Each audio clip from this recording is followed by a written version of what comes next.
Hello, welcome to our channel. In this video, we will discuss the remaining games of the league-leading Oklahoma City Thunder. The Oklahoma City Thunder leads the league in the number of wins with 57, after Cleveland Cavaliers suffered three straight losses.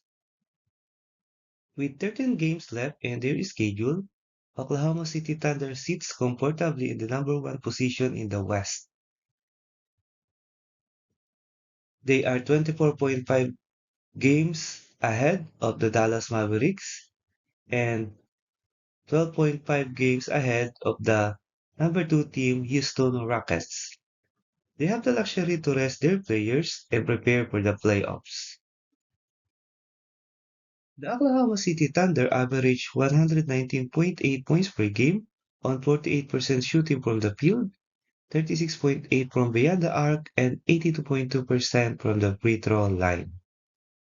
They also have a total of 44.7 points per game, 26.8 assists per game, 10.5 steals per game, 5.7 blocks per game, and 11.9 turnovers. As a team, they give up 107 points per game with a point differential of 12.8 points per game. They also allow 43.5% shooting from the field and 33.7% shooting from the beyond the arc and for 17.2 turnovers per game.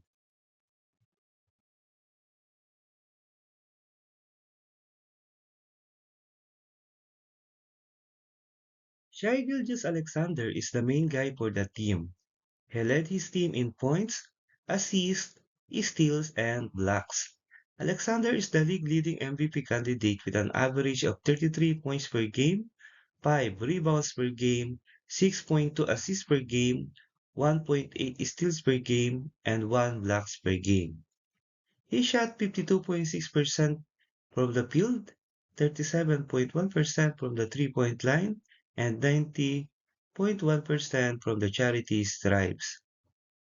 He already recorded for 50-point game this season and became the fastest player in Thunder franchise history to achieve 10,000 career points, doing so in 368 games and surpassing the previous record set by Kevin Durant at 381 games.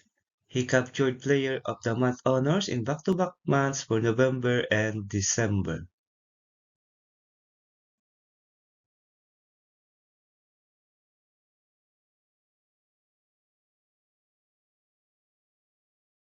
Their second leading scorer is Jalen Williams, who averaged 21.3 points per game. Thunder also had a bunch of defensive specialists in their roster, and they have the second best defense in the NBA behind Orlando Magic. Here are the remaining schedule for the Oklahoma City Thunder for the rest of the season.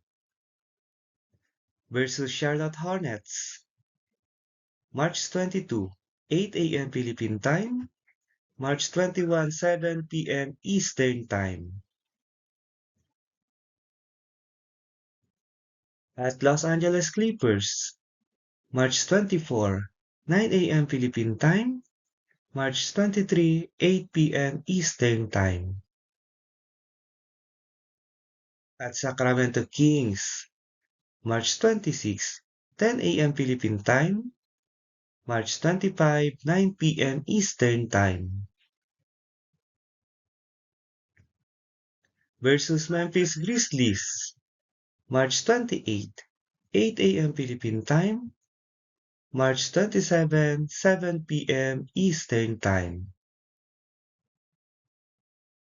Versus Indiana Pacers, March 30, 8 a.m. Philippine Time, March 29, 7 p.m. Eastern Time.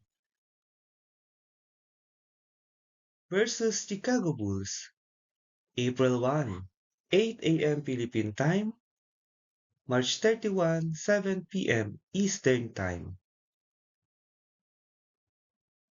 Versus Detroit Pistons, April 3, 8 a.m. Philippine Time, April 2, 7 p.m. Eastern Time.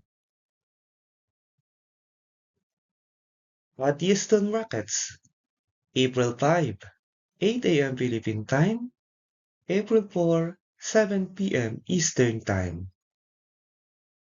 Versus Los Angeles Lakers, April 7, 3:30 a.m. Philippine Time, April 6, 2:30 p.m. Eastern Time.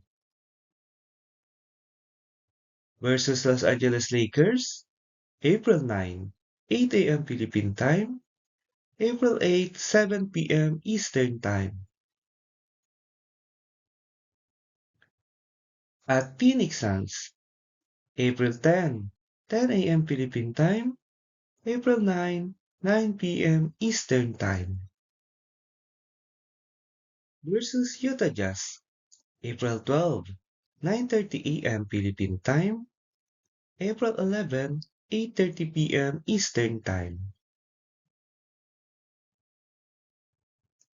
At New Orleans Pelicans, April 14, 3:30 a.m. Philippine Time, April 13, 2:30 p.m. Eastern Time. Do you think can this young OKC Thunder team play deeper into the playoffs? If you like the video, consider to subscribe and leave a like to help our channel grow. Thank you so much everyone. See you in the next video.